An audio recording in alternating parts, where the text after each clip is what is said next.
இதுக்கு மேலேயும் பேங்கிள் போடணும்னு ஆசையாக தான் இருக்குது. ஆனால் கையில் வந்து இடம் பத்தலை.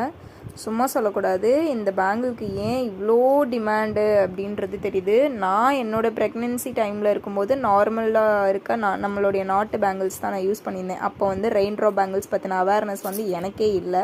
ஸோ பட் அந்த டைமில் தான் வந்து இது வந்து இன்ட்ரடியூஸ் ஆணுச்சே. அப்போ வந்து இதை பற்றி எதுவுமே தெரியாது.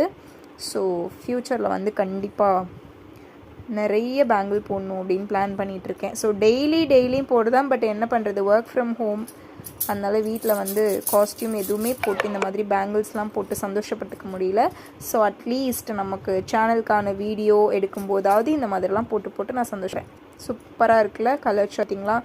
இது வந்து எப்படி இது நான் இந்த மாதிரி மிக்ஸ் பண்ணி இருக்குது அப்படின்னா, நம்மக்கிட்ட வந்து 2.6 and 2.4 அப்படின்னு சொல்லிட்டு 2 கஸ்டமர்ஸ் வந்து பேபி ஷவருக்கு half of டசன் வச்சுருக்காங்க. ஸோ அவங்க பர்ச்சேஸ் பண்ணதோ ரிமிங் இருக்கா மேட்ச் பண்ணி நான் போட்டு நல்லா இருக்கா.